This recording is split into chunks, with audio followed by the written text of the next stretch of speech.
to history writing, environmental history, microhistory, with two historians who are joining us here at the Harriman directly from Tirana, Albania. So I will begin by doing a very brief introduction of the two of them. Before I do so, my name is Elidor Mëhilli. I'm an associate professor of history at the City University of New York, and I'm also been visiting at the Harriman for a number of years now, where I teach a class called Eastern Europe's Cold War. I can already see that some of the folks in attendance are from that class, and I appreciate them joining us today, as well as all other guests, which we also welcome. And so the occasion for today's webinar and discussion is the very, very recent publication of a book. This is Artan Hoxha's latest, called Sugarland, The Transformation of the Countryside in Communist Albania, which just came out very, very recently with Central European University Press.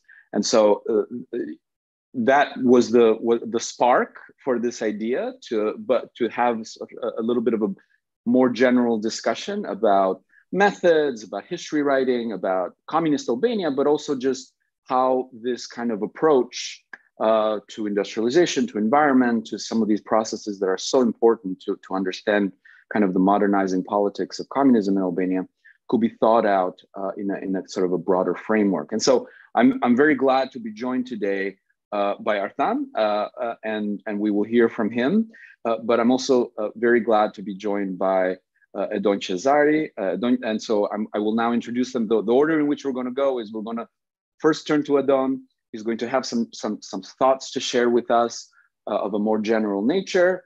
He will sort of get us started, and then that's going to kind of naturally lead us to Artan, who we are very eager to hear about sort of how this book came together, how it came about, what was his thinking, what were his goals in doing this kind of work. So that should give us about 40-45 minutes. But then we're very interested in hearing from you all. So if you have questions, comments, do not hesitate to share them. You can use the features at the bottom. They will come through to us in the Q&A. And so on the other side of these 40 minutes, I will collect questions. I'm very happy to make this interactive and to make it a discussion. And we're also very eager to hear from those of you that are participating, as I can tell, from all over the world, both the United States and Albania. So let me start by introducing Edon first, and then Artan. Edon Qesari is a social historian. He's based in Tirana at the Institute of History there as a researcher. He received a PhD in history from the University of Rome too in 2013.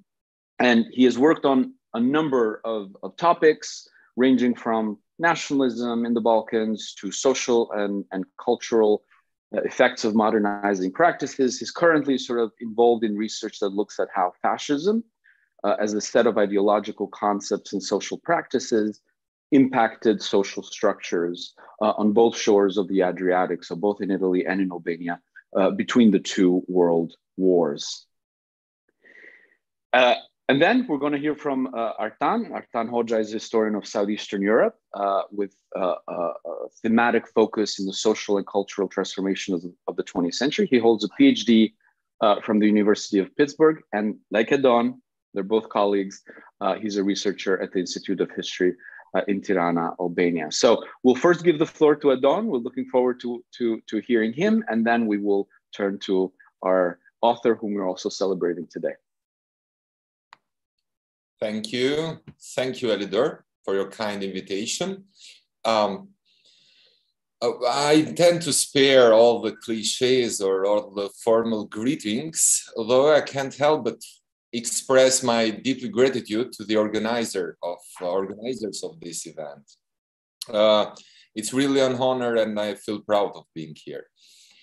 Well, it seems to me that the keywords are at least one of the keywords of the present discussion is microhistory.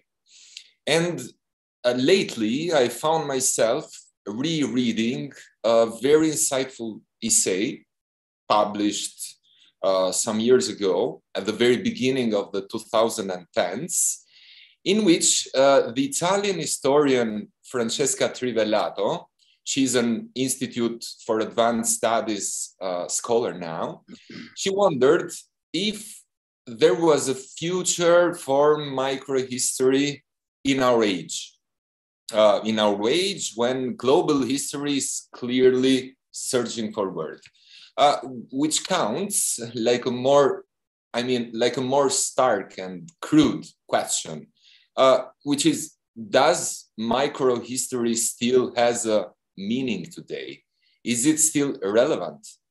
Or rather, does microhistory still serve some purposes in a supposed interest in studying the past, if there is such an interest at all today? And if Professor Trivellato had more than 10 years ago now, this kind of dilemmas about what might be considered as the cradle of microhistorical studies, namely the Italian school of microhistory, what has been left to us to wonder about other milieus where microhistorical studies, microhistorical endeavors lack a proper tradition, or moreover, are still struggling to invent a new one. But okay, after this apparently pessimistic overture, I will not take for granted that everyone who's listening to this conversation does perfectly know what I'm talking about.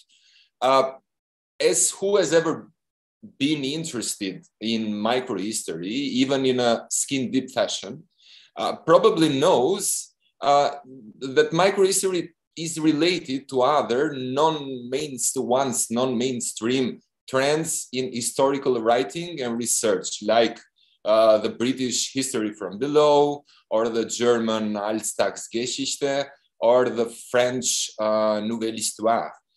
Microhistory's objective is to use all the professional tools, first of all, the archives, but also the material remnants of a given culture, to use these tools like microscopes lenses. By doing so, this branch of historical research is focused mostly on single units, means a single community, a single town, a single hamlet, but also a single person, often anonymous, which maybe was not a protagonist of great event or historical developments, but was a witness, even if unconscious. So the keywords in this case are microscope and reduction of scale down to a single unit of an entire whole. With respect of what pertains, as in the work of Artan, time and clearly space. And the most of all, I think the key word is variety. Variety of elements to look on, which means social and cultural variety of subjects to engage with during the research, and the variety of interpretations to derive from. So microhistory is a reflection upon Cleopatra's nose, to borrow a magnificent metaphor used by Carlo Ginzburg, maybe the most celebrated microhistorian of our age. Microhistory has been defined and later partially theorized, although we all know that this branch of historical research hardly has an orthodox corpus of rules. Microhistory has been defined as a result of the dissatisfaction towards macroscopic and quantitative models. In a two-way fashion, today, the situation appears reversed. The necessity to extend the gaze, the scrutiny, and also to the need to understand complex relations, which would help us to attain a larger picture of our experiences and the repercussions, seem to downgrade the utility of microhistory in current times. It appears that every development comes from the global and now returns to the global. Once, François Furet suggested that the only means by which one can oppose the paradigmatic model of modernization is by studying ethnology, hence the particular, especially where in those places, in those communities where modernization has failed. Of course, microhistory is in the same time local history, especially when we are dealing with communities or stories that seem to be external of the urban, of the industrial touch, so that these communities are unable to include themselves with those fluxes of development that shrink the difference between the local from one part and the global on the other part. But on the other hand, microhistory tries, and it seems to me has succeeded when undertaken by supreme masters of historical research, one name for all, Nathalie Zemon Davis, microhistory tries to erase that thin, often unseen line that divides the part from the whole. And it appears to me that you have done something similar, Elidor, in your praiseworthy and much acclaimed From Stalin to Mao. Somehow your work, and then Artan's method, demonstrates clearly that microhistory, a microhistorical endeavor, isn't exactly micro, paradoxically, in the sense that it is not limited, as it might appear, in its approach toward documentation. Once the three of us were chatting about our work, and you said that in itself, writing or researching about Communist Albania in the global context, it is a microhistory in itself. So, on the contrary, microhistory isn't exactly micro, because the smaller the subject taken into consideration, the bigger the purpose of the lenses. This explains, on the other hand, the great amount of disparate documentation needed to unearth answers one might suppose to be in search of. The same, in my opinion, goes for Artan's book, Sugarland, in which at the center of the stage are the vicissitudes of a little village in southern Albania called Maliq, not very far from the Greek-Albanian border. So I'm exploiting the present discussion also to present the book. But back to the Ottoman era, the dwellers of Maliq were dominated by a nearby vast swamp, whose main presence in the regional and national economy gave to Maliq a very special role. Since the beginning of the 20th century, when it was just a backward, still feudal-oriented, in a way, village, to the middle of the century, to the 1950s, when it became the crown prince of a prompt and sometimes forced, angered, industrializing project the Albanian communist authorities enacted.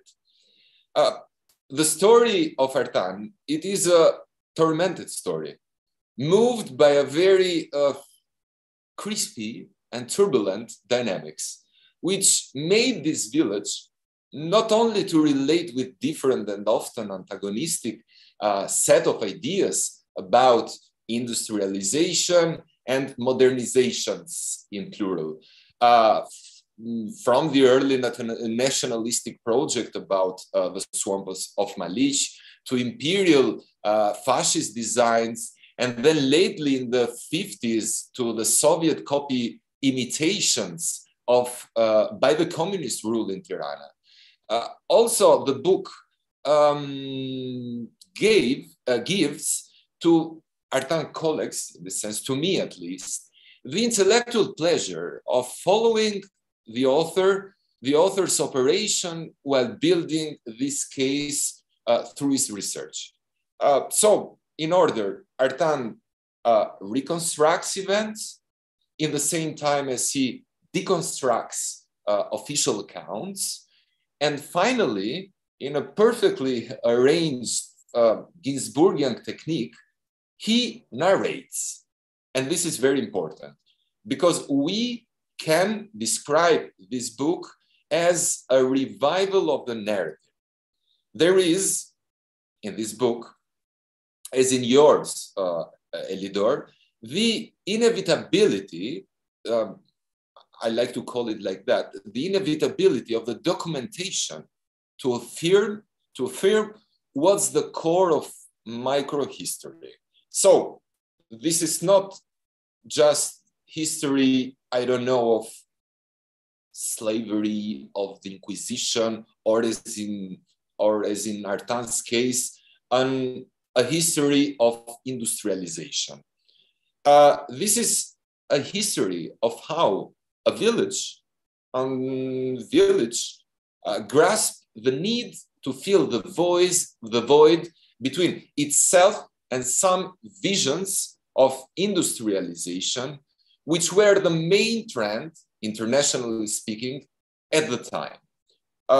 By doing so, Artan tries, fully succeeding, according to me, to bring into view the connections and what's more important, the implications of modernizing waves of industrializations over people's life, transcending structures and institutions, but focusing mostly on individual and specific groups' life.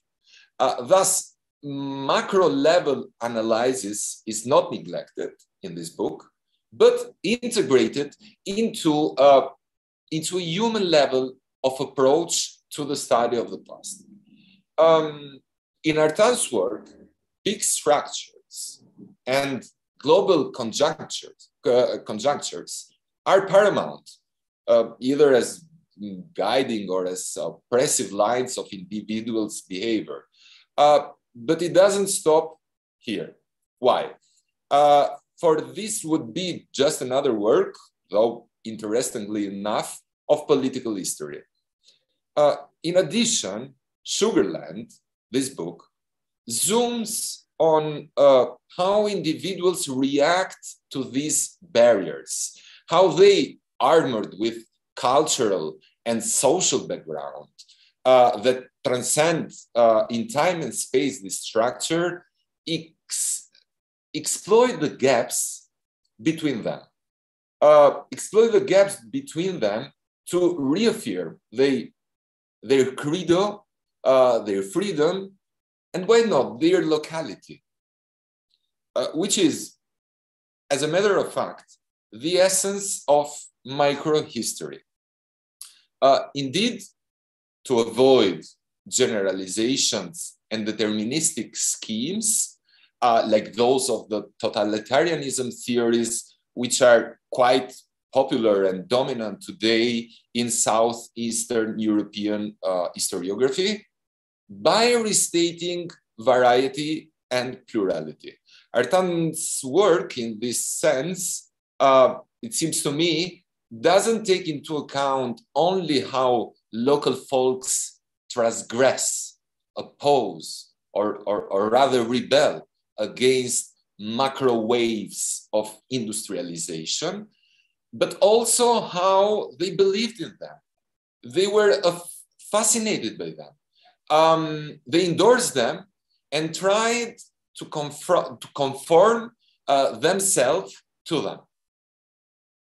This objective stands not only to prove that behaviors toward globalizing and modernizing paradigms were not the same in different parts of the world during the 20th century.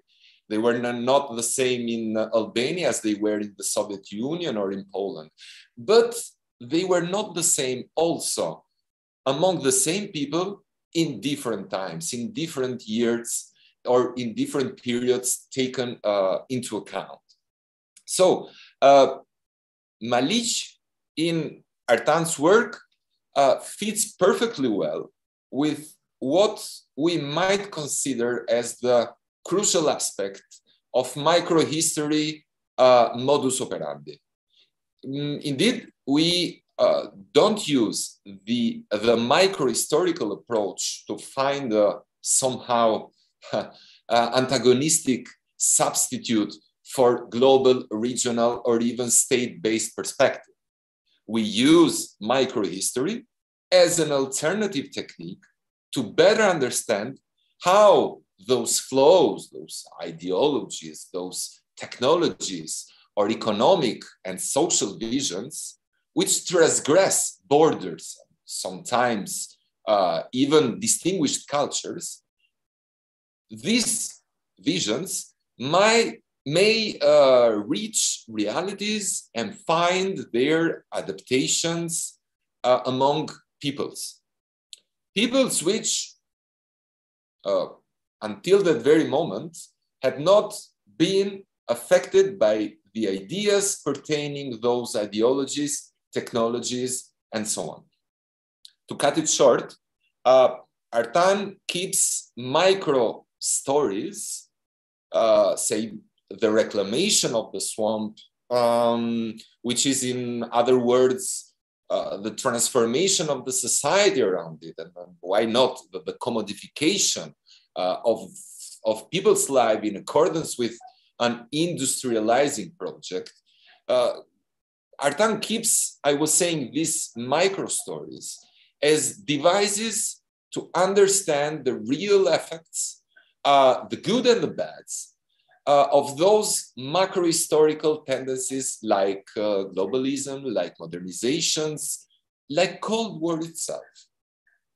Otherwise, these, I like to call them, these worldly tendencies would be mere and bare words, simply Platonic ideas at best, if we don't shrink the lenses upon their micro-physical consequences, micro-practical consequences.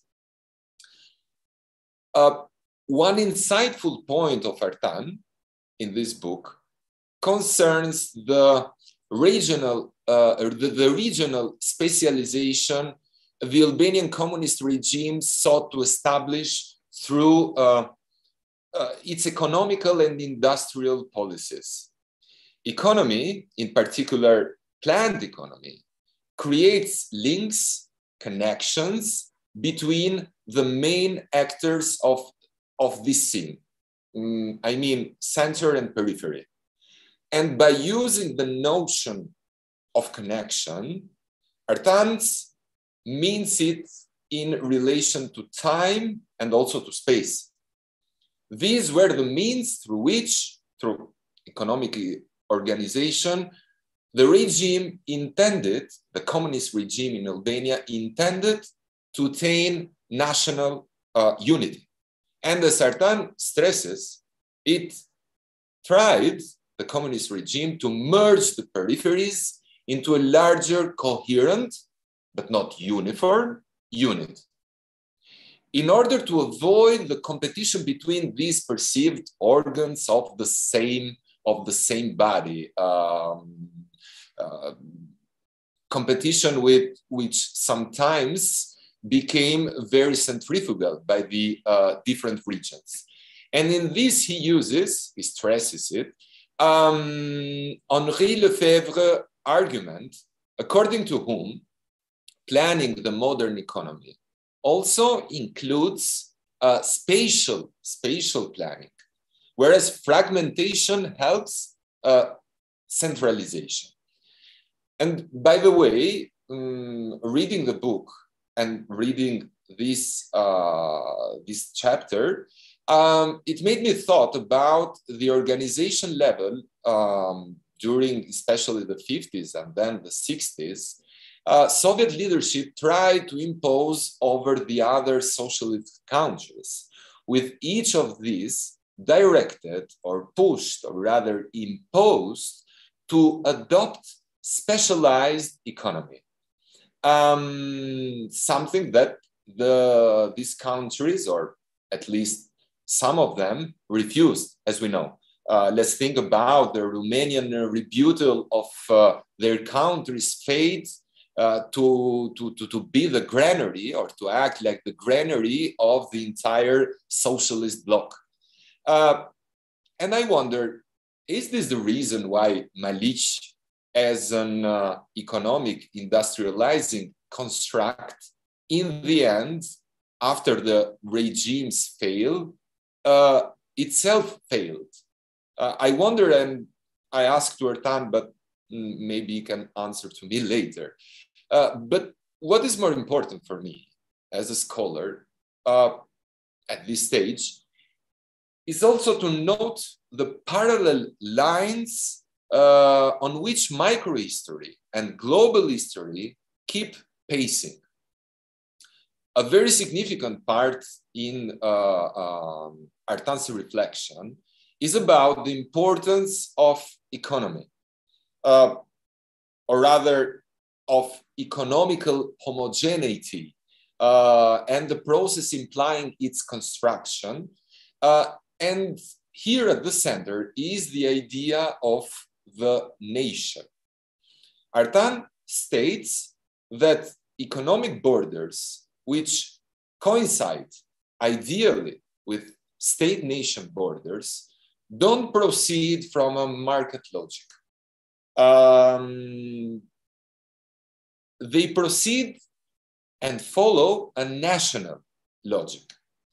The latter means nothing but economic interest and economic policy, which bears in mind the unification purpose under the insignia of the nation.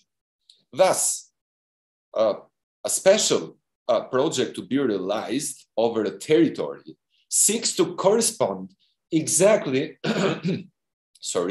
exactly to a symbolic project, which on the other hand is interested in the population of the territory. So we have the territory, we have the population, and according to Artan, we have the necessity of bringing an entire area, the area of Maliq or the plain of Hoxha in the local language, within the borders of national economy, and to find a place for that area in accordance with the planification of the economy urged the state apparatus of the time, but also other actors of civil society, to sustain the project of transformation of Maliq swamp into a sugar land, as the title goes. And I find this, to conclude, and I find this very inspiring, being myself a scholar who is very concerned with the effects the transborder waves of techniques and technologies had on peasant communities in this area of Europe, in the southeastern Europe. While trying these techniques or these technologies to reach and exploit natural resources like oil and gas, what is more important for me.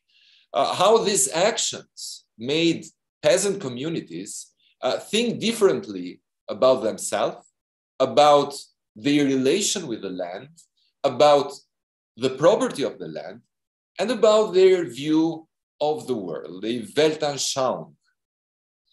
But at least for now, I think my time is over, and maybe the author himself has better considerations to put across about his work. Thank you.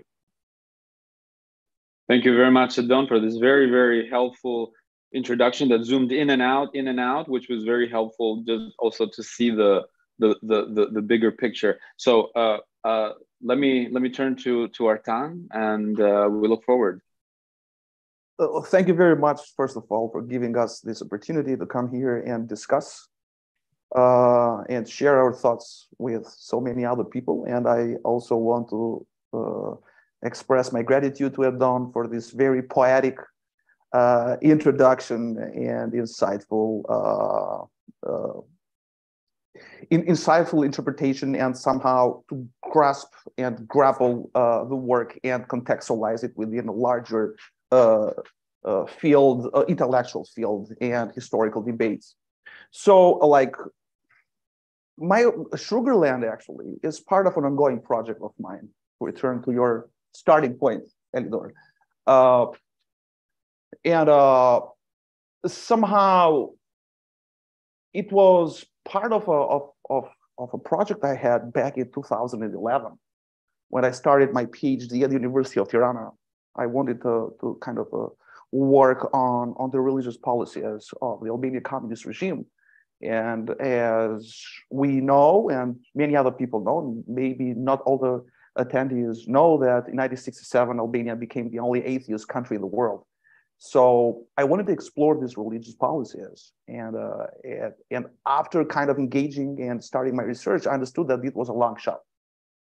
It was far too heavy for me at that point because of lack of literature. I had to do many things. And so I somehow shrink my topic, and I worked on, and my first PhD that I did at the University of Tirana was on the relations between the Albanian communist regime and the Orthodox Church, in order to better understand these relations at the institutional level. However, my goal was to work on atheism. And to work on atheism, then I had also to work on larger and broader infrastructural transformations. This new kind of a Weltanschauung, this kind of a new scientific outlook, because atheism, at least in Albania, but not only, and that's actually my current topic, my future book actually is going to be on atheism in Albania, is also this scientific outlook of the world is strongly connected with huge economic, technological transformations of the country, but also a new type of relation that people started having with the environment. So, and to go to atheism, I had somehow to stop and see how this infrastructural transformation played out. Not because I'm a Marxist, but the Albanian communists were Marxists. So they somehow connected the infrastructural transformations with superstructural transformations. So in order to understand the superstructural transformations, in order to understand atheism, this war on religion, I had first of all to stop and take a look and see what was going on with common Albanians, how they interrelated with regimes, with the regime, how they interconnected with the regime, how they embraced this new vision, how they embraced this kind of extreme form of interpretation of the Enlightenment. And so that's how I ended up to Maliq. So there is a intellectual trajectory. It's an ongoing project. It's an ongoing series of works that I intend to do in future years. And atheism is one of them, but also plan to do some other works that somehow interconnect with each other. And if we dig into Sugarland, we see also the seeds of my future work that is exactly on atheism. So the idea is, and my idea was that how then to explore those dynamics, those trajectories, those transformations. Of course, I could not take nation as a unit of study, because again, I could not go to people's level. I could not go to the community's level. I could not see and I could not understand how people's lives were transformed by the regime. And so that's the reason why I choose Maliq. Maliq is, in many ways, is special because it's famous in Albania, because it became the center of sugar production of communist Albania. But on the other hand, it's not so common. It's not so special. It's common because that's the fate of many other communities across the country. that were connected with the industrial transformation, with the transformation of the environment, with this anthropocentric, triumphalistic idea of man subjugating nature and using it to its own purposes in order to build this earthly utopia. So, and for that reason, I choose Maliq. And on the other hand, I somehow opted for this microhistory, also because somehow I was really skeptical about this macro and micro division. Generally, macro studies, macro histories look at the structures. Somehow, and these structures somehow are like straitjackets that they define history, and then how people kind of cannot move around. They do not have much autonomy. And then we have microhistorical studies that somehow go to the people and they look for autonomy, they look for agency. And so they somehow are generally speaking, they are somehow kind of counterposed to each other, juxtaposed to each other. And I was not convinced very much by this. I did not think of microhistory as somehow juxtaposed to macrohistory, as the antithesis of macrohistory. I think they strongly interconnect with each other, and microhistory somehow helps macrohistory to adjust. We cannot operate without macrohistories. We need to make sense of the world. We need to write histories about the Balkans. We need to write histories about Eastern Europe. We need to write histories about Europe. We need them because they somehow create a field of studies where we can operate. They give us tools. But on the other hand, giving this simplistic or very broad and general history somehow leaves aside. There are blind spots about more complex dynamics. And that's the role of microhistory, bringing in complexity. And somehow the role of microhistory is to help macrohistory to adjust itself and give a more nuanced picture. On the other hand, macrohistory helps microhistory to contextualize better and to place in a larger historical environment these micro stories, because small places, villages, groups of villages, cities, or even persons are not isolated from the world. They operate within a world. So somehow they communicate with each other. And that was my goal, actually, is to actually write a history of the 20th century in one place. Of course, I started, as I was telling you, I started this project having in mind other future projects. But then when I started digging in the archives, and once I started working in the archives, I actually discovered that because my intention was to start in 1945, actually. I was totally ignorant of what did take place in Maliq before 1945. I was totally ignorant. I just wanted to give a background, and that's the reason why I started working on the 20s and the 30s in the archives, just to give a small background before going into 1945. And then I explored that actually. The project started in late Ottoman era, started in late 19th century, early 20th century. And then it continued in the 20s and in the 30s. The Italians during the World War II, actually, Italians embraced this project, and they intended to transform Maliq into a center of sugar production. And then the communists actually took this project, and then as they generally invented history, the interpretation was that the whole thing started with them. And so I actually discovered many continuities that actually transcend the fall of the Ottoman Empire, transcend the establishment of the Albanian state.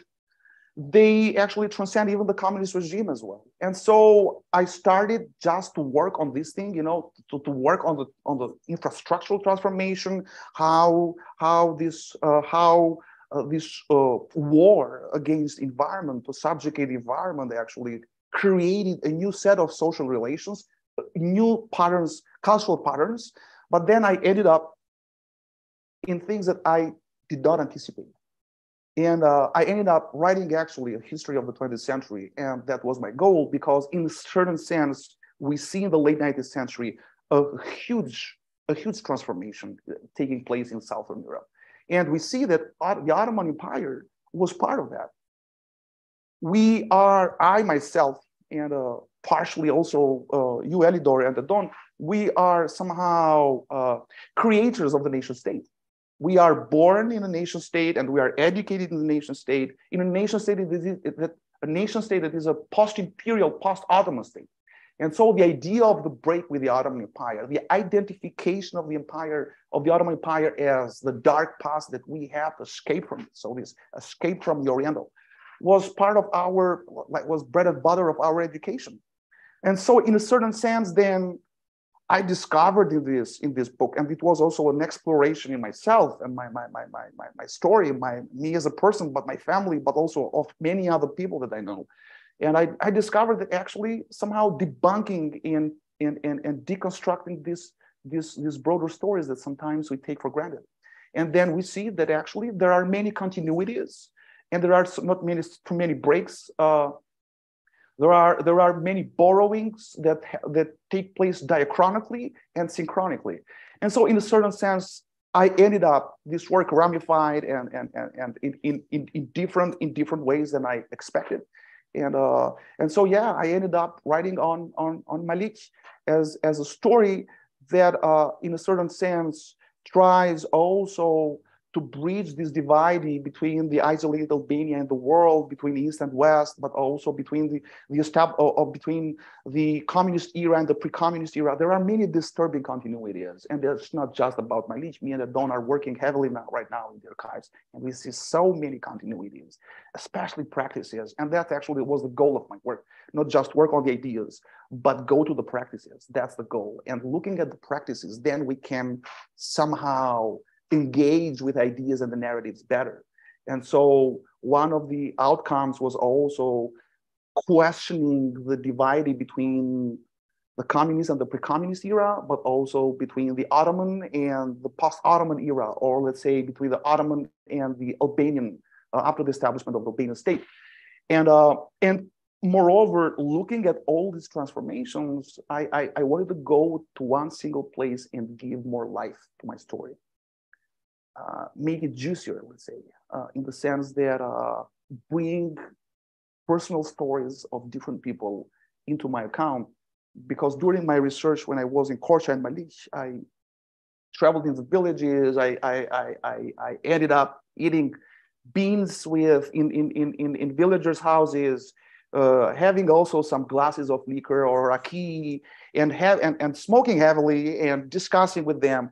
And so they brought their lives, and I thought that it was critically important to bring their lives into my story, because after all, when you study history, you study history of humans, and so their stories, their experiences, their expectations, their tragedies, their utopias, their visions are also the topics of our craft. And so that was the reason, was also one of the reasons why I wanted to go and write a microhistory, because that makes everything more tangible, give us more material to better understand how larger structural transformations play out into people's lives. I think we are done with 45 minutes. Actually, I have exceeded by 1 minute. So I'm ready to have to answer to questions, and Don as well, I think. And so, yeah, that was all. Thank you very much. Thank you, Artan. Thank you, Edon. This was, I immediately have about 30 questions, but I do not want to abuse my position as moderator. So I'm going to go, this is a reminder to everybody who has kindly joined us that, you know, we're looking forward to hearing from you. If you have any questions, points of feedback, or something triggered something and you wanna discuss it further, the floor is very much open. So I'm going to go right away. I will retain the questions that I am dying to ask just for a minute, but we're going to get to everybody. And so I'm going to go immediately to our participants. So we have Annie has immediately sort of a question for actually two. So I'm gonna. Is it okay, Artan, if I take both? Yeah, sure, yeah. Absolutely. So absolutely. let me just do sort of a quick revision so that everybody attending can hear them. The first question, is about this famous visit, right? Nikita Khrushchev comes to Albania, the highest level official from the Soviet Union visits Albania to much fanfare in 1959. And so this question is asking about sort of what kind of impact, whether it had any sort of longer term impacts into, and specifically the question, I guess, since we have been talking so much today about kind of bottom-up approaches, right? Mm-hmm. That is an intriguing question, because in many ways, I think that visit has been often thought of as sort of a political event in the capital, and what did they discuss and what happened behind doors.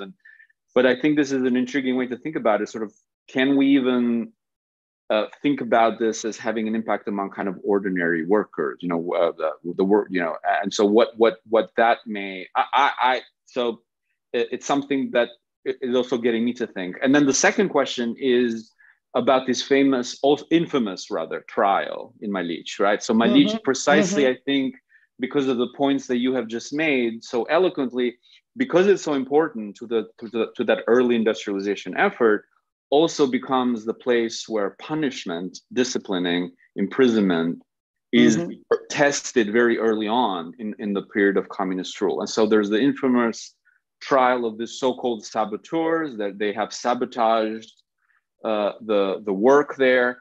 And so this question sort of raises that, and whether that the memory of that trial, or whether the reality of the trial will escape the present post-communist narrative of communist crimes, and perhaps enter the realm of original sin founding myth. It's an interesting question, because I remember reading through Bashkimi, through this, I mean, that trial was headline, right? It was first front page, sort of, it was very, very central to that early kind of founding myth of communism. So I'll let you, Artan, tackle those both. So yeah, concerning Khrushchev's famous visit in Maliq, yes, that's true. He actually also had a lunch there with local people and the director of the sugar refinery, and also the director of the state farm of Maliq. That is still remembered there, but also that was and still is in many ways a token of pride, because actually Khrushchev did not go everywhere. He did go in few specific places, and Maliq was one of the choices. And that's also the reason why I thought Sugarland would be a nice title for the book, because that's so much connected with people identities. And in this way, the people of Maliq thought of themselves as privileged. Their identities as people connected with the sugar industry, but also as a destination, touristic destination. Actually, Maliq became one of the touristic destinations during communist Albania, especially for people coming from the third world, from the non-engaged, non-aligned world, in order to see the wonders of socialism. One of the destinations was Maliq, actually. They brought these revolutionaries from sub-Saharan Africa or Asia to tell them that actually this is what socialism does. You are a poor country, and socialism is the right alternative to modernize, transform, and develop. And so the people of Maliq were aware of this, of this place, of this position, of this being a destination, a coveted destination. And so also the visit of Khrushchev was part of this strong local identity, strongly tied to sugar production. And they still think of themselves as Sugarland, although sugar industry is almost 30 years it has collapsed. There is no more sugar there. Nobody cultivates sugar beet anymore, and still think of themselves as locally and think of Maliq as Sugarland. And so the visit of Khrushchev is part of this local pride, that they tie themselves, interestingly, to transformations that go much beyond Albania. Khrushchev, the leader of the Soviet Union, went to Maliq, and that for them is meaningful, because after all, the refinery of Maliq was built through the support of the Soviet Union. There were Soviet engineers that that actually did the project, lived there, taught the people how to use the refinery. Many of them went to the Soviet Union to study and returned them from the Soviet Union. So in a certain sense, Maliq became a center that radiated civilization around the villages and around the area, the rural area. And the visit of Khrushchev plays out with this narrative. And it's a narrative that is actually also nostalgic. It's a communist, post-communist nostalgia. And it's part of that. And we also can think of this nostalgia also in this dichotomy between the post-communist and communist era, where the communist era now is somehow depicted as a almost utopian one, is depicted in a sense that it counterposes to the dark present, this bright past. And so Khrushchev's visit actually also is part of this broader story, of this broader narrative, how people narrate their own stories and connect Maliq's story to a larger socialist world. And I hope I answered to the question. And concerning the second question, I actually wrote another book.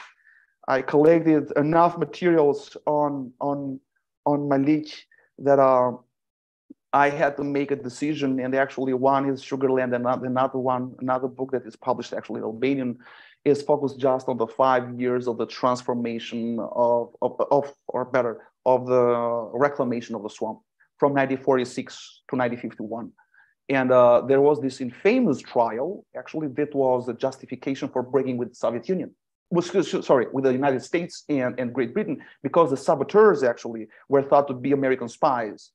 And regarding this trial, there is also a famous novel, The Swamp, written by Fatmir Jada, that won actually the Prize of the Republic back in 1958. And so the thing is that based on my other book that is in Albanian, the trial did take place because the communist Albanians were in a position of vulnerability. They could not actually reclaim the swamp. They actually could reclaim the swamp only with the coming of the Soviet help. Before that, they did not have the technology, they did not have nothing. And so they used bare hands work and people, mass mobilization without being successful. And somehow placing themselves into this dichotomy between an emerging East and an emerging West. So we are at the first moments of the Cold War that plays out exactly this moment of break between the two blocks. And Albania was a borderland. And in this borderland, where the American and they were also in a position of vulnerability. So in this sense, they many times believed in those conspiracies of these saboteurs. And from my archival work, it comes out that it was not an action of the Politburo that actually thought of saboteurs. There were cadres that were working in the reclamation that they thought of this conspiracy. They thought that the engineers that were educated in in Italy, in Germany, in Austria, but also had an American education, they were somehow cooperating with the Americans in order to make socialism fail in its first steps. So we have to think and understand that it's not just about cold calculations. We have to think of communists as humans that sometimes really believe what they said. They did not necessarily lie about enemies.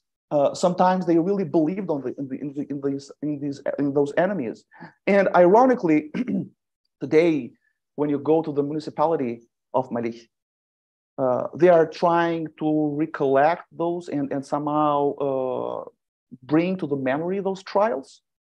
But at the same time, they have they coated arms. They have this collapsed sugar industry, and on the other hand, they have this big painting in the main hall where where is kind of painted the transformation, the reclamation of the swamp. There are no prisoners, and there is no trial. There is nothing. It's just a glorious painting of people of the area reclaiming the swamp. So somehow we have this kind of contradictions. So on one hand, they are trying to bring to the memory the trial, the victims, but also the use of forced labor. But on the other hand, we have also this iconography that in no way retells the sad stories. So they are trying to bring to the memory, but at the same time, they are obliterating that memory. And so they are in this kind of a position that somehow explains also their nostalgia, I think, about communist era. Thank you very much. So in the interest of giving you, Artan, just 5 minutes of a breather, I would, if Edon will allow me, I will direct one of the general questions to him.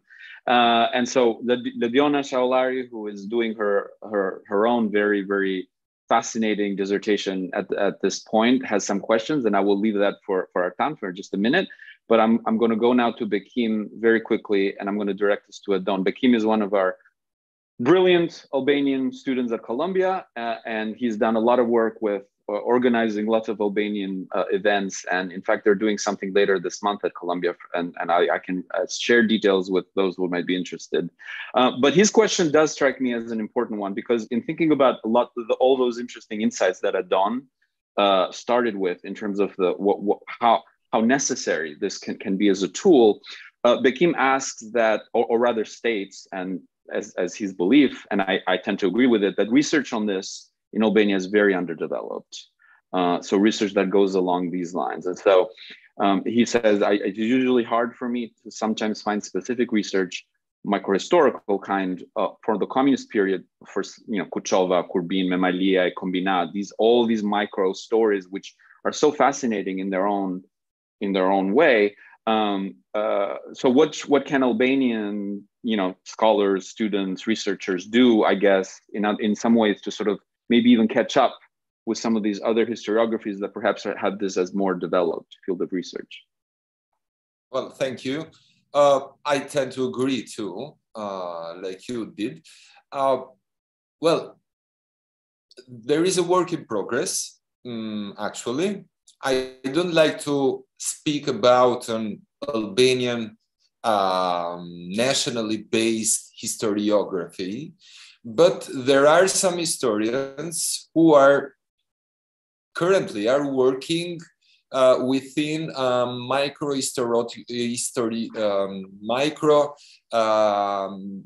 approach.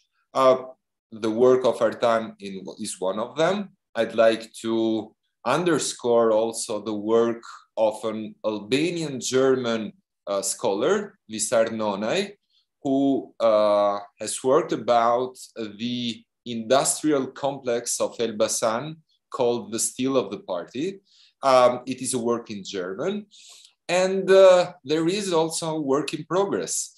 But I would like to mention at least two problems, which maybe might inspire other discussions.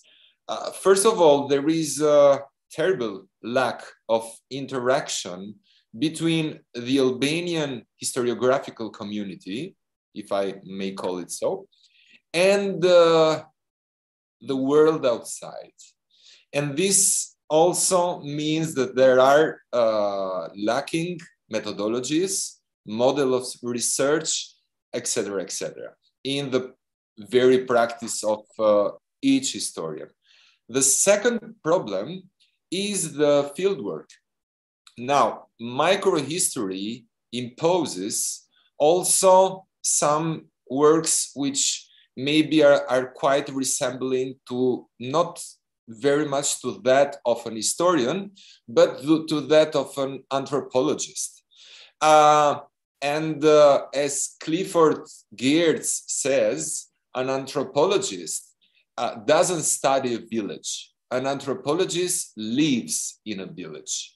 To be an historian, to be a micro-historian in Albania means that you don't have to work only in the archives, especially in the central archives, in party archives, or in the ministerial archives. Means that you have to work also in local archives. You have to discover the lives there. You have to taste the way in which people lived in those localities. And these are methods, these are way of working or field working, which not every historian, at least if it is not really trained in the West, is capable of doing.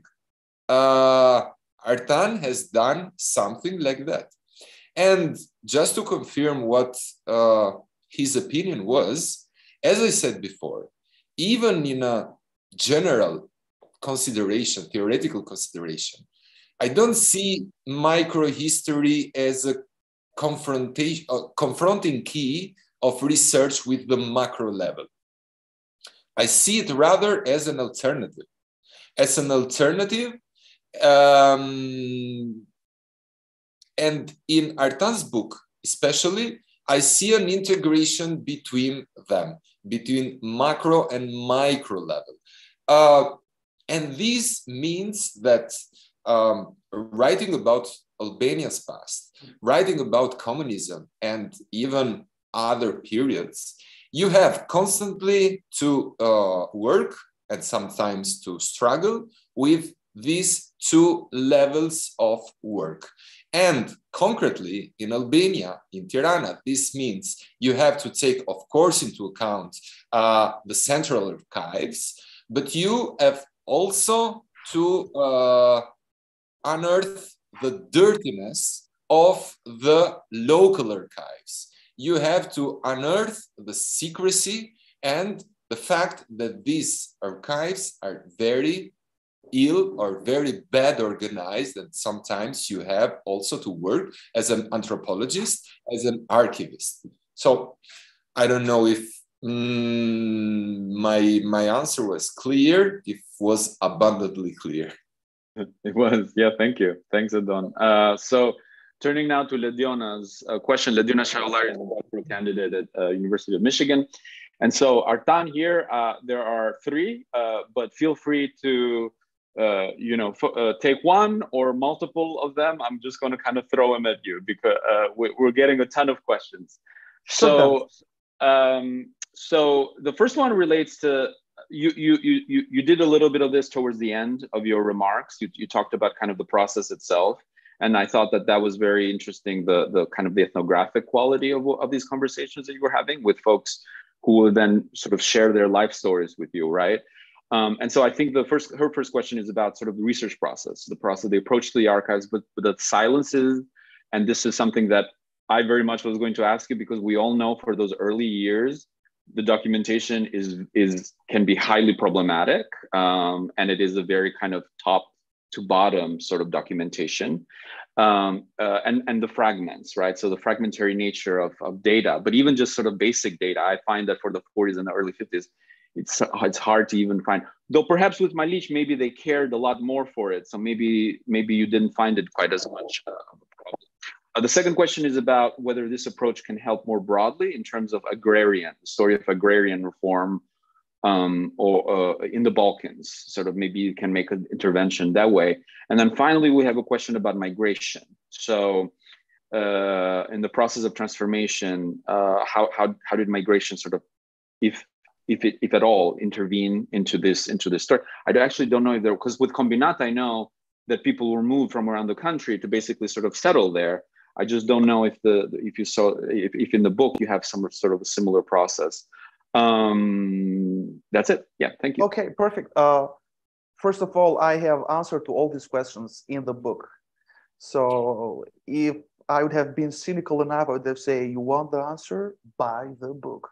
But we are here to discuss about those matters, so I'm not going to say that. And but the thing is, starting with the first one, yes, that's true. Maliq had the luxury of having abundant information. First of all, there was an untouched and never used collection of documents, 3 boxes of documents, just on the 1946 and 1947, all from the construction side of Maliq, of the reclamation of the swamp.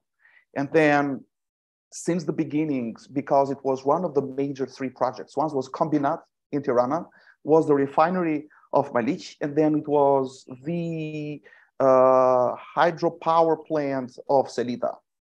The 3 of them were built with the Soviet help. And so because of that, I had the luxury of having enough documents. And actually, one of the reasons why I chose Maliq, I did choose Maliq was exactly because I was sure that after, of course, making some investigations, that there were abundant sources to reconstruct its story, also in the first years. And I had so many sources that I wrote just one single book from 1945, 1946, all the way to 1951. So Maliq gave me the opportunity to because of the specific case study, to have enough sources. And then when it comes to go to the local people, the truth is that going to the local area and living there with people and hanging out with people and having lunches, coffees, and sometimes even sweets with them, and having long conversations, that actually give local knowledge that the sources do not give. In the sense also connecting people. Sometimes we read sources, we read the author, but sometimes we don't really know who he really is. Local knowledge actually give that. You can really connect people that were operating in the area. Cadres, directors, farm directors, director of a collective farm, this and that. Then you can really put them in place, connect them, understand the web of social relations within the area. Sometimes the sources don't give that, or the sources give it, but it's very hard to penetrate them and connect them. Local knowledge, living there with people, understanding, giving, when they give and tell their stories, it's not that their stories are true or not, but they give you that joyous, that, that they give you those connections, those ties, that you can really put people on place. You contextualize people. You understand where they did work, what type of work they did. So it really helps to understand better the sources, I think. And so when it comes to silences, to those silences, when it comes to fragments, I think that this type of ethnography really help bridge those problems that the archives sometimes create. And that's the reason why I'm not a fan of digital archives, because somehow they detach the scholar and the historian not from the place where those sources were produced and where those sources are generated, and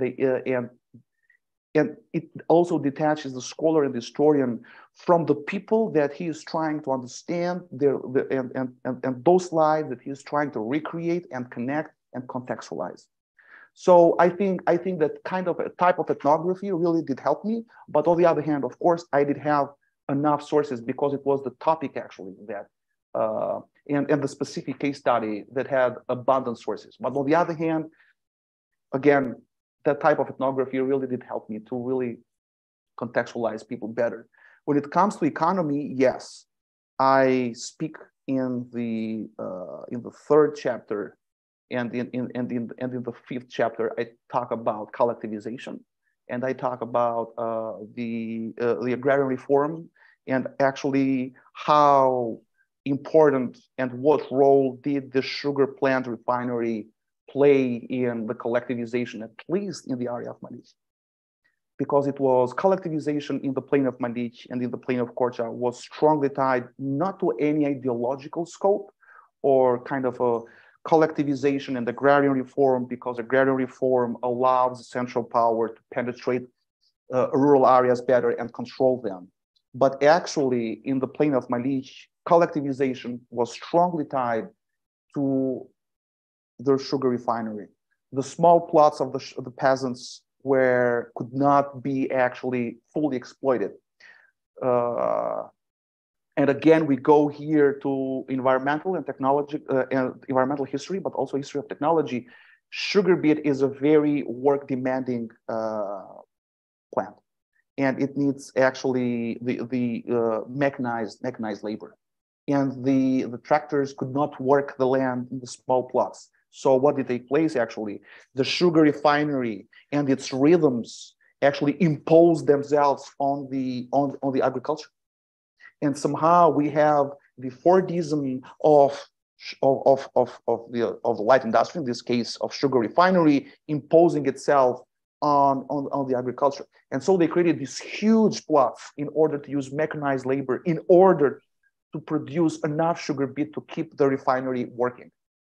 So in a certain sense, the refinery actually imposed itself on agriculture. And we have the Fordism of the agriculture imposing itself on the Fordism, the Fordism of the sugar refinery imposing itself on agriculture. This was not true everywhere, but at least in the lowlands of Albania, many times the first stages of collectivization were strongly connected with the need to supply the light industry. Like, for example, cotton industry, sugar industry, and so on.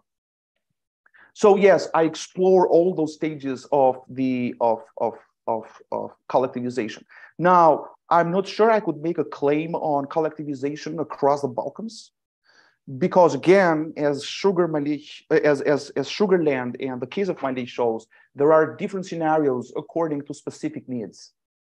And actually, that's the contribution of this work. Rather than giving a kind of a keyword for collectivization across the Balkans or across Eastern Europe, it actually highlights and urges people to understand that collectivization had different logics according to place, according to economic needs. Actually, there is also a geography, but also topography. Collectivization did take place only in the 60s in the highlands because they were not profitable and the regime could not use them. So in the 60s, it had a political logic. But in specific areas, in the late 40s, in the early 50s, there were also other logics rather than just ideology. And then migration, yes, there was huge migration from the highlands, and including here also from Greece. During the late 40s, there was the civil war in Greece. There were many communities that were uprooted from there. And some of the communities that were Albanian speakers actually came to Maliq. So Maliq became also a center of migration of people coming from different areas. It was not just the city of Maliq, but there were also other communities, other villages that were built across the plain, where actually it used to be covered by swamp, then kind of pop up these small villages that became some of the villages with the highest standard of living in Albania. So these migrants that were extremely poor at the beginning actually had a higher standard of living. By the 60s, had a higher standard of living compared to all the other villages of the plain. I'm not speaking about the highlands because that was for sure. So I also explored this nasty inequalities within the countryside. And migration is part of the story. Great, thank you so much. So I'm going to now turn to a couple of questions from Professor Adrian Briscu from Charles University from Prague. I'm going to start actually with the one for Edon first, and then we're gonna handle the next one to Artan. So Edon, Professor Briscu asks about this idea of economic homogeneity, about the articulation of it and the practice, and whether this is sort of your term or this is sort of a term of use or a term that's kind of in circulation during this time, and then we'll direct the next one to Artan later. Yes, it is not my term, it's Artan's actually, in the sense that I was just describing the way in which planned economy was in a certain way, programmed to proceed in Albania after the communist takeover. And the idea is that economy doesn't follow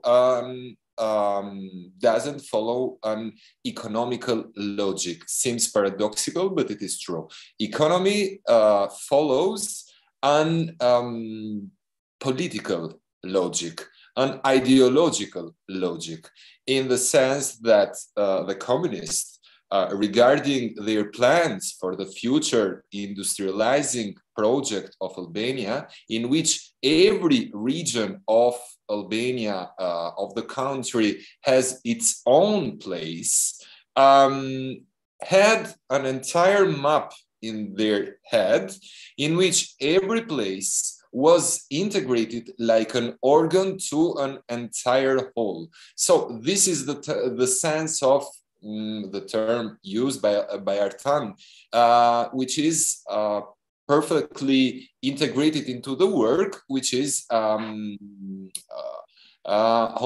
economical homogeneity.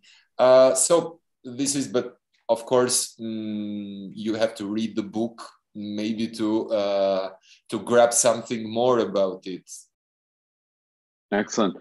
So Artan, the question, Professor Briscoe's question to you is about this, something that I think, so I haven't read the book, I will admit, because it's too new, but I have read the first chapter, and it's related to something that you do in the first chapter, which is basically sort of, can you tell us a little bit more about these late Ottoman projects that sort of, you make the case that it was unsuccessful. That doesn't mean that all late Ottoman projects are unsuccessful, but this one did not work out.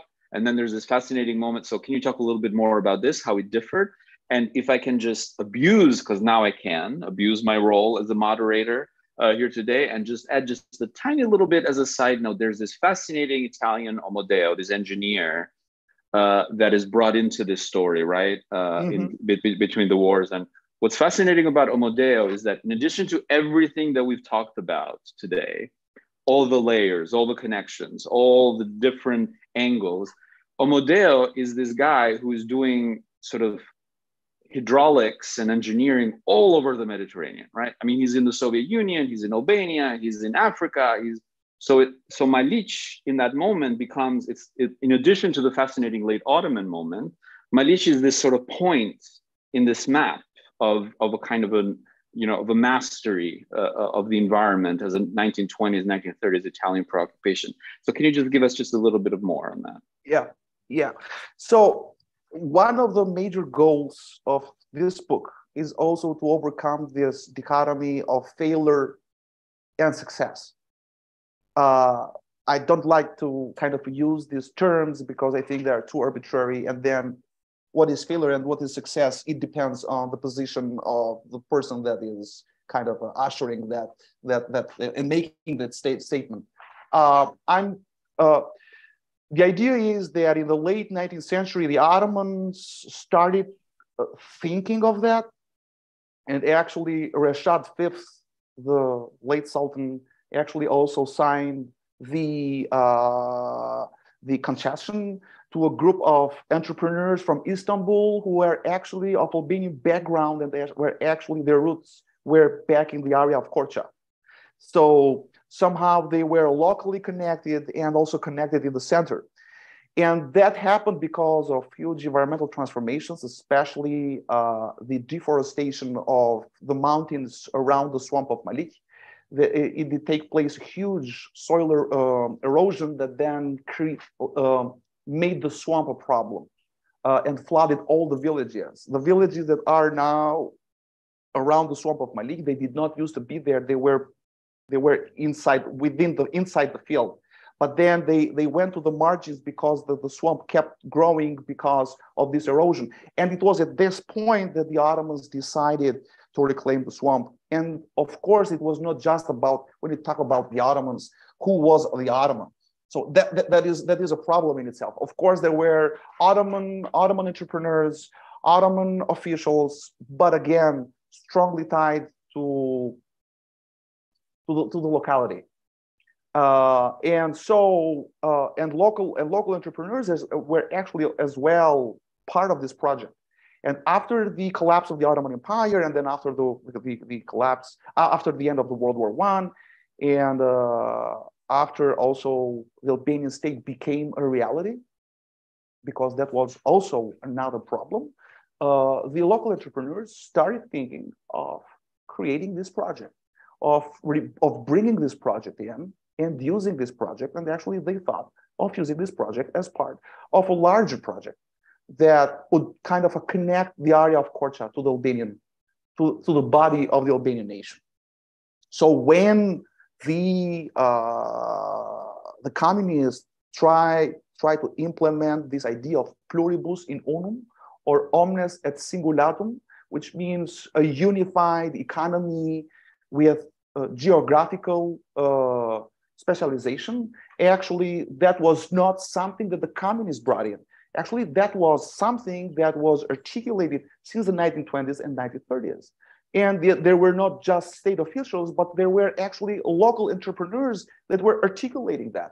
They were using nation as a way to broaden their market, because Korça was part of the Vilayet of Manastir, was strongly connected to Thessaloniki. But then with the establishment of Yugoslavia and Greece, there was no room for them. The market then, you know, the traditional market that Korça had were off because of the state borders. And then they reoriented themselves now toward Albania, and they thought to use now nation and nation as a keyword to broaden their market. So this is a major distinction, I think, between the project of the late Ottoman era. They were thinking into an imperial context, and then with the nation state, then this idea of nation and using economy and infrastructural project as part of national integration was actually something that was articulated among private entrepreneurs rather than just state officials. And that also gives us some hints about thinking of nationalism just as something that is strongly connected to state and politics. It's also about economics and politics, and not just about people that are strongly connected to political power. Yes, there are people that are connected to political power, but again, there are also economic factors that play in. So I think that somehow gives some hints also about the idea of nation building and how economy and these infrastructural projects played within a larger discourse. It's not just about symbols, but it's also about economy.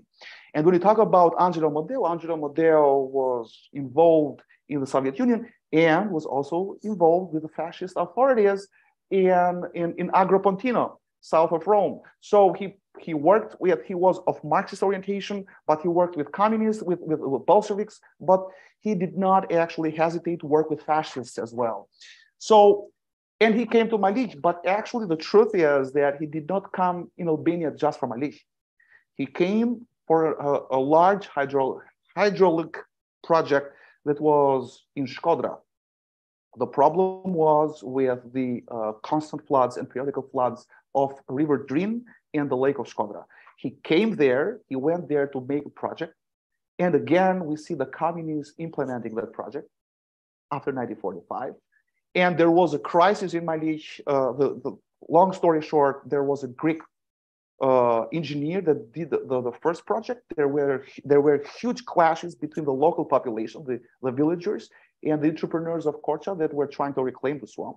And so King Zog brought Omodel as a third party that would make a project from an engineer that was not allied to any of the parties involved in this kind of a, let's say, struggle, maybe a class struggle, maybe we can call it. I don't know. I don't want to overstate here and use maybe doubtful terms. But the thing is that actually Omodel did a series of projects in Albania. Among them was Maliq, but he did not come from Maliq. He actually came for the Lake of Shkodra and the projects of hydropower plants in along River Drin. So the dynamic it's much larger. He came to Maliq by accident, actually. King Zog wanted him to do that, but he had come to Albania for other reasons. Interesting. Thank you. So I will turn to we have a few more minutes, and I will turn to a question from yet another doctoral candidate in Michigan. Michigan is kind of ruling today. Genta Nishku, who is in Complit there, and she's asking about. We've made the point throughout our discussion today that the micro and the macro don't necessarily have to go against each other. They can be complementary. In fact, that they should. That is a productive thing to have them. But nevertheless, could you think about findings in doing this work and in sort of reading so many things against the grain, against the official grain? Anything that did counter, right? That successfully sort of counter more established historical narratives about this era. And only because there's very few minutes left and I want to finally abuse my role fully as moderator, I kind of also wanted to throw just one last thing both of you, but also Edon, because Edon did start with, you know, the iconic reference when we talk about microhistory. I would say more so, not just the Italian school, but I think at this point broadly the international school, which is Ginsburg. And in his later recollections about these approaches, right, the value of these approaches, he sort of has this throwaway moment when he sort of reflects about where he comes from. You know, he refers to historians in Mexico, to the French school, to kind of a, you know, the term itself, the microhistory has a history. But interestingly, he also has a moment in there in his recollections when he says, but what did this have to do, this work that I did and my book and, you know, the famous iconic work that he did, to the political climate in Italy in the 70s? And so he sort of asked this question about whether this turn was also kind of had its own political context that kind of was animating it. And he has a question about sort of broadly the more environmental disasters that happened between the two world wars and what we can learn, you know, how we can situate this story there. But actually, I'm also wondering, just in terms of where we are environmentally with Albania today, what the political stakes are when we think about sort of rivers, dams, land ownership, which has been the huge catastrophic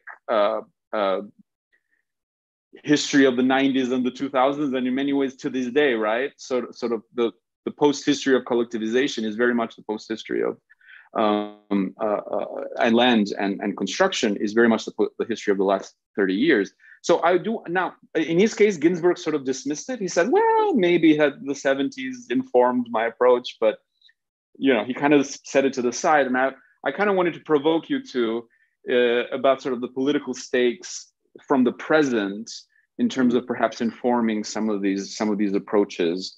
So Artan, do you want to pick up first this idea of the countering of the narrative? Yeah, sure. I mean, first of all, it's are the continuities, not the breaks.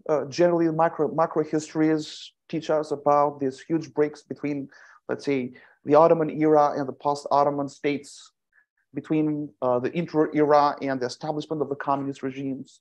So there are these stories that create this ontology of different boxes that somehow do not really interact with each other. And that's the story of Maliq actually somehow subverts all these boxes and actually explores and shows and demonstrates and displays important continuities. But also another thing is also the idea of this sharp division between East and West during the Cold War era. And again, from Maliq, we can actually draw many connections across space, not just within the communist bloc, but also many connections and technology transfer from the West to the East, from the West to Albania. And we may think of technology as ideologically neutral. Technology is not ideologically neutral. And so I also explored these connections.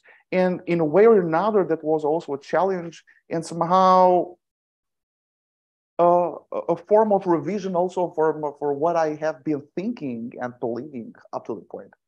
So somehow it was a revelation and a revelatory moment for me as well. To go to the moment that, I don't know, I think I somehow answered to that first question. And then thinking about how that in the moment that informed, actually is not just about the moment, it's also about the place.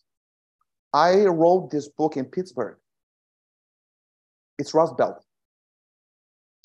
And I lived in Squirrel Hill, up the hill. And then every day I went out of my home, I saw Braddock, Homestead, Southside, and many other neighborhoods that used to be extremely famous for their steel production, and now they are just ghosts.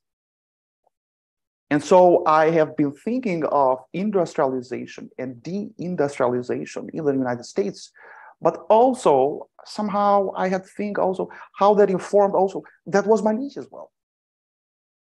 That is Lach, that is Polichan, that is Gramsci, that is Fier, my hometown, that is Kombinat, the outskirts of Tirana, that is Berat, and in many ways that is Elbasan. and so many other places, not just in Albania. We can go all around, you know, in Romania is the same thing, the same situation. In Bulgaria, ex-Soviet Union is dotted with all these ex-industrial towns. And then I see this kind of this moment of deindustrialization and this kind of a transition from Fordist era to flexible production. And that has affected hugely all these industrial communities across the East-West divide on both sides of the Iron Curtain, or as Michael David Fox has called it, permeable membrane. So the thing is that on both sides, socialist, real socialist area and capitalist area, we see these effects of industrialization and post-industrialization. So in a certain sense, that is informed by this huge impact that deindustrialization had on worker communities and then their political affiliation. In the United States, that was huge. Pittsburgh, Western Pennsylvania, Ohio, Michigan, actually were kind of those states that decided about Trump victory. And there were the workers that actually decided. Trump won there because of the workers' votes. So somehow that made me reflect about what they thought of. We want the United States to be great again, with communist nostalgia in Maliq and in many other areas of Albania, how the past is recollected, is retold, and then how people become nostalgic about something that they have lost. And so I was thinking of this huge social impact of industrialization and deindustrialization, about this specific political moment that I was living in.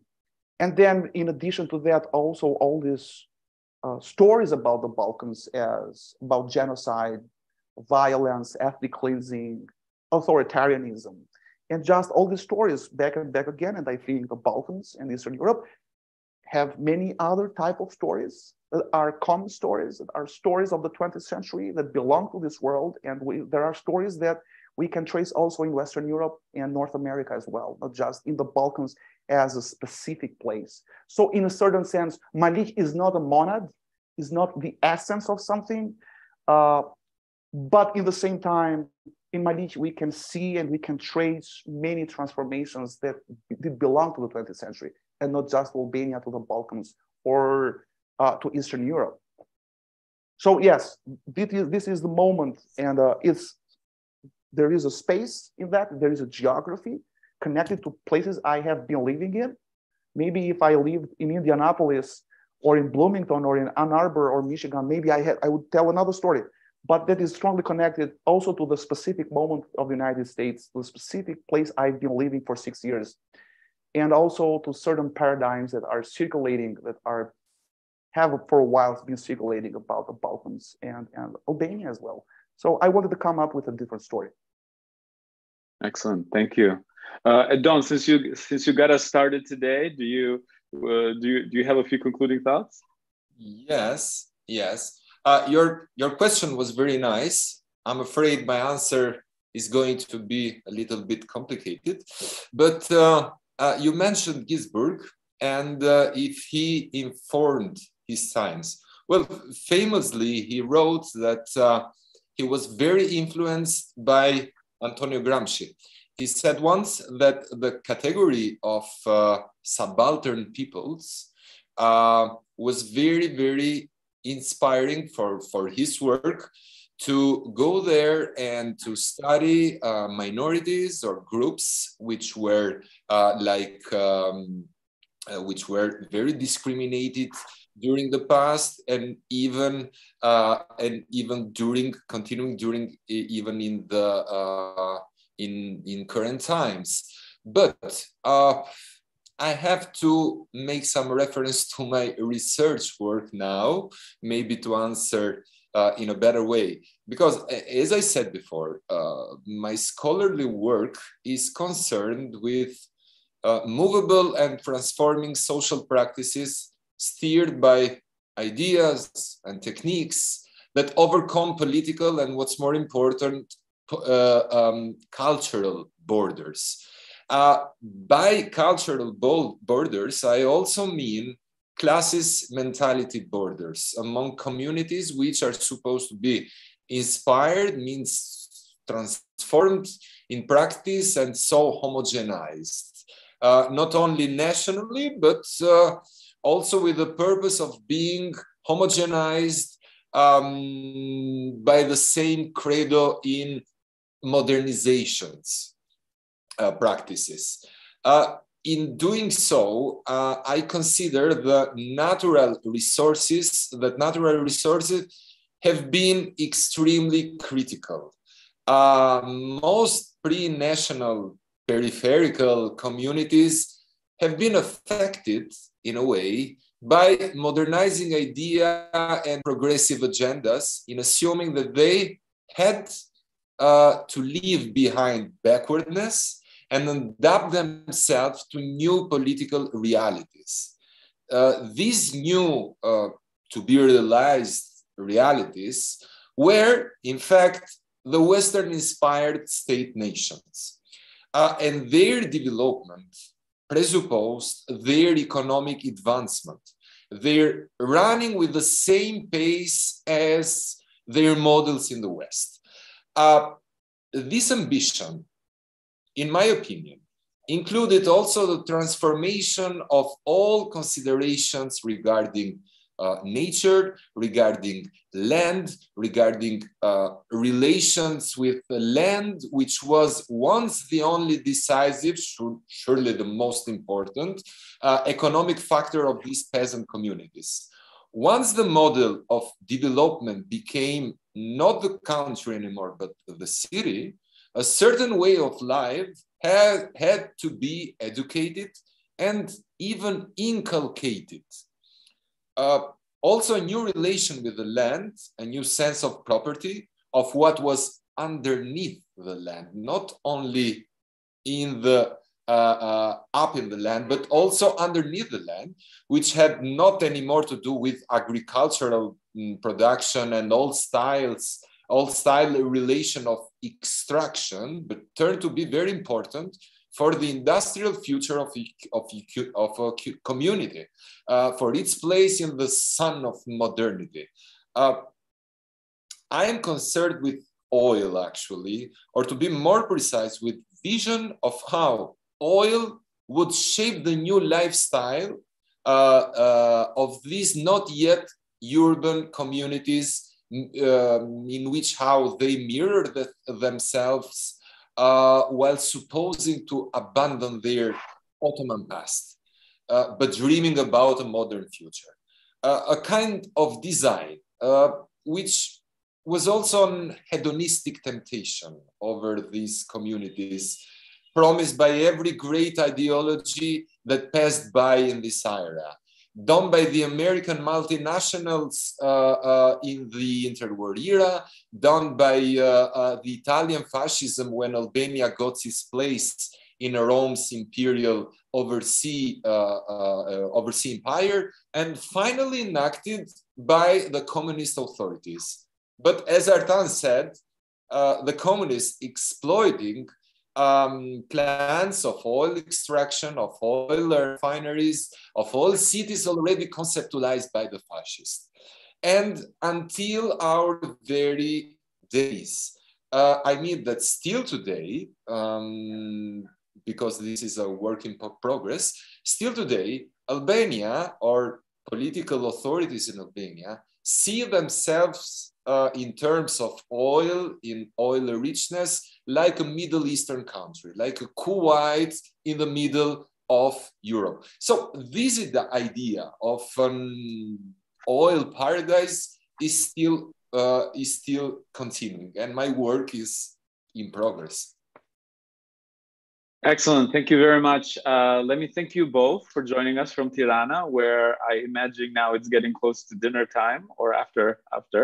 It was just great to hear. And thank you to all those who joined us from all over the United States and Europe.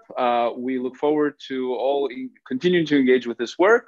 And we look forward to Artan's future work and also this super interesting work that Edon just described. So I'm sure there will be more events like this in the future. Thanks a lot. Thank you and take care. Yeah, thank you. Bye. Bye. Have a good day, everybody. You too. Thanks a lot.